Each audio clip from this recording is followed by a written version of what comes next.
Hi, my name is Roxanne, and I'm here to tell you a little bit about my story. And I hope that when you hear my story, it will give your heart hope.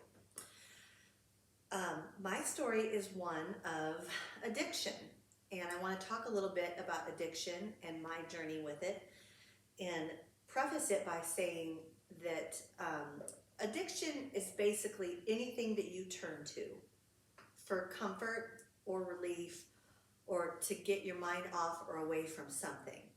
You can be addicted to drugs, prescription, street drugs, alcohol. You can be addicted to shopping and spending. You can be addicted to food for comfort.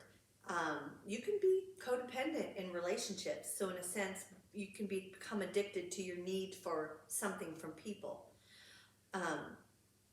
My addiction was alcohol and prescription drugs. There was some food and spending issues that seemed to intertwine in the game that I was playing at the time. About 4 years ago, I lost a son.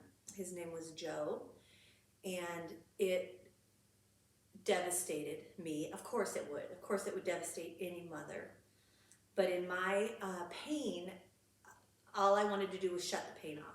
I didn't want to feel it. I didn't know what to do. And I started drinking wine at night and more and all the time. I was hiding it behind my washing machine. Just had it, I had it in my purses, in my closet, because people were concerned for me, even though they didn't know how to handle it because they could see why I was so sad and what I was doing. But what I was doing was not going to get me through my grief. In fact, even though it temporarily shut off my emotions, it made it worse and it prolonged the journey. But it was in this journey where I say that I hit rock bottom, and then I found out that rock bottom has a basement and you can actually go lower.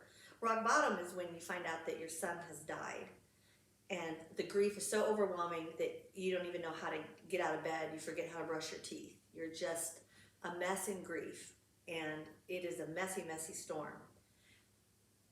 So I'm at the bottom. I'm at rock bottom, like the floor has caved in, there's dirt on my face, there's some rubble on top of me. And instead of pushing up at that point and starting to climb out of it, the basement floor broke through, and alcohol is what did that to me. And then it went worse. It got darker. My marriage started to crumble. I started pushing people away, isolating. I was sad, but it looked angry. It was in denial. It was disassociating. A lot of things where I was just doing anything to not actually really be present in my own life. And when you start making those kind of choices and you start walking down that road, especially with any kind of addiction, alcohol, you can kind of see where that would go. But like a spending addiction, I have a good friend that had a spending and a gambling addiction. You lose your house, you have people coming after your cars, you've got debt collectors, and it comes in a different way to destroy. But all addiction, its goal is to destroy. So when I was at the bottom of the bottom, I had people fighting for me because I wasn't fighting for me. And I had people praying for me. I had people coming, talking to me. I was trying to do therapy, a little half-hearted, but trying.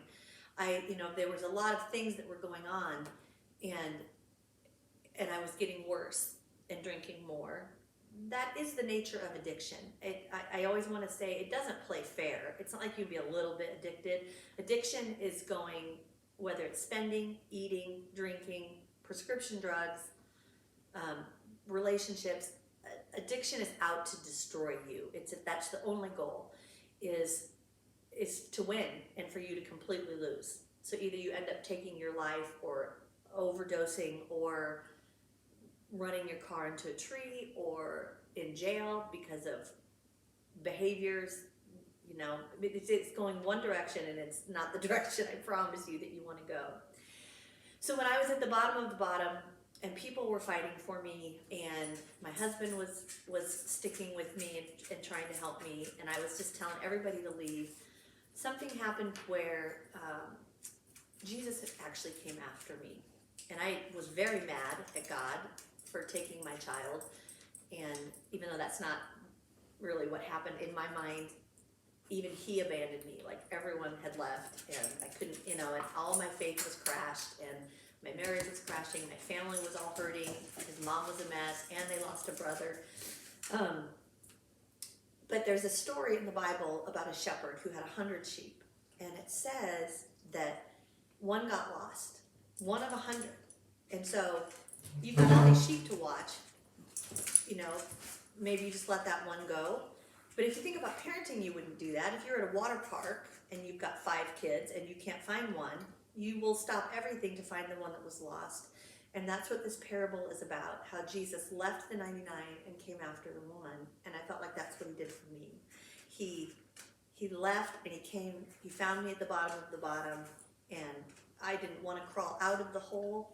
My friends were trying to coax me out of the hole, and I wasn't even interested really, but he started coming, and I started noticing that he wasn't done with me, and my story wasn't over.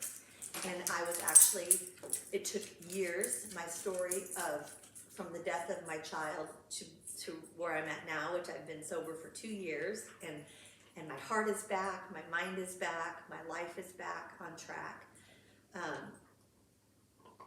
When I started realizing how much God loved me, and that my story wasn't over, and in fact, the loss of a child and the brokenness that I felt were going to all be part of my story, I started to feel hope again. And no matter how dark it gets, no matter how hard the struggle, how impossible the obstacles are that you need to overcome, I promise you, your story's not over, and it's never too late, and you can turn it around. There's hope. There's hope for a tomorrow, for a second half of your story. You have a story with some complex, dark chapters possibly in there. But those are the ones where people can't put the book down, right? Because all of us have struggles and stories and things hidden inside, broken places hidden inside, and we don't know what's going to happen that causes the hard thing to overtake your story. But if it does, and if you're in a place right now where you don't think you can make it through, or your story's over, so you're just going to acquiesce, your story's not over. In fact, the most beautiful things can come from the most broken places. And I was able to quit drinking, get off all prescription drugs, do some deep therapy that I wasn't interested in for years. And then, but when Jesus starts coming for you, and you start realizing that there's hope, and you start fighting for your own story, then anything is possible. Anything is possible. You'll never get to the better chapters if you yourself don't want to fight for your story.